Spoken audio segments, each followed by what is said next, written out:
And welcome back to CentralCoastRadio.com. Well, one of my favourite films this year at Monster Fest is now doing the whole Sydney, Brisbane, Adelaide, Perth circuit with Monster Fest as well.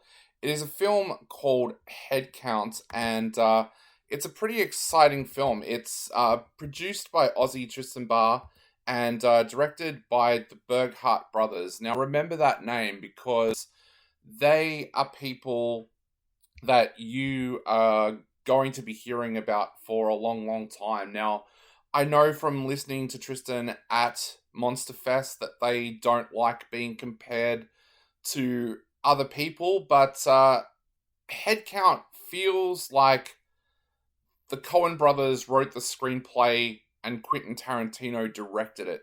That's probably the best way I can describe Headcount. Now, this film centers around the character of Kat Aaron Jakubenko, and when we first meet him, he's kneeling on the floor with a gun at his head. We don't see who has the gun at his head. Then we learn a little bit about his story. He was a prisoner. He escaped when mountain lions attacked the Lion Gang that he was working on, and he headed back to his hometown where he tries to get the help from his brother and his ex-girlfriend Jo, played by Melanie Zanetti, to help him try and escape and get up to Alaska or Canada or somewhere like that, just away from where he is going to get caught. Now, this is where I really, really like this film, because the screenplay doesn't give away stuff until it really needs to. In fact, you spend a fair part of this film wondering whether or not you should be supporting Kat. Like, what if he's done some horrific crime and now he's on the run? Like, you kind of think, well, should I be supporting this guy? He's played brilliantly well by Aaron Jakubenko. You instantly like this guy. Now, why I said this film has kind of Coen Brothers tendencies into it is because it's kind of a crime thriller, but it also has comedy in there. So, as a way to explain that, I'm going to have to tell a little bit more about the plot of the film. So, as Kat is kneeling on the ground with a gun in his head, he starts to try and remember how many bullets are in the gun that's being pointed at him. Now, that's when you learn that this was his gun that he got during the breakout. So he starts to play back what happened to each bullet, and it's kind of done in little short segments of, right, bullet number 1 went here, bullet number 2 went there. Now, some of those are quite comical. For example, one of them is Kat goes to the house of that he believes is a friend's house, but then he learns quite unexpectedly, while he's in the bath, that his friend moved out years ago, and that he's now in the house of these complete strangers. The wife comes home with her lover, and Kat hides under the bed while they start having sex on top of it. Then her husband shows up, and then it gets all comical from then on. But even during comical scenes like that, and it kind of reminded me of some of Tarantino's work with Pulp Fiction, how occasionally there'd be a funny line or a funny scene. It goes into that realm really, really well. But the whole time, you're still fearing for Kat's life. There's also other characters that come and go as well.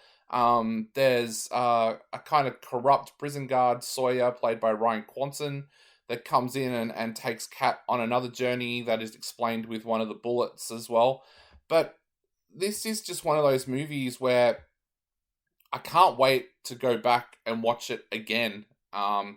It just drew me in so well, and because of the fact of where it's shot, it kind of has a bit of a Yellowstone feel come into it as well. So there's all these different filmmakers and writers in there that when you're watching this film, you find yourself thinking about them. And I don't mean that in a bad way. I mean that in a really, really good way, because all of the filmmakers and writers that this was reminding me of are people that I really, really love and respect. Like I said, the Coen brothers, uh, Quentin Tarantino, like with that style of directing, um, but and even like Taylor Sheridan, like I said, there's a little bit of a Yellowstone vibe there. There's a little bit of a Taylor Sheridan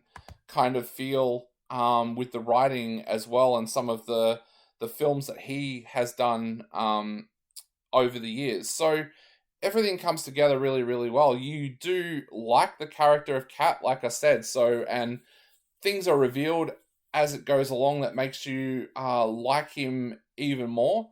But for the most part, I just found this to be a brilliant, brilliant film. It's one of my favorite films that I've seen this year, and I think it is going to be one of those films that might make my top 10 list at the end of the year, because I just found this to be an absolutely amazing film. I love the concept of the countdown, and that's used really well throughout the film, where numbers come and go as bullets get added to the gun, bullets get fired. All of that is seen on the screen, and even in the end credits, every single person has a number that counts down as well. So, look, I really thought that this was one of the best films of the festival this year, and there were some amazing films at Monster Fest. I think that Aaron Jakubenko is amazing as Kat. He's an actor that I definitely want to see more work of. But look, I just really want to see more work by the Burkhart brothers, because this is an absolutely sensational film. If you're in one of the towns where Monster Fest is about to arrive, put this one down as one of the films that you've got to go and see, because it is just absolutely brilliant. One of my favorite films of the year. It's intense, it's funny, just a brilliant, amazing film.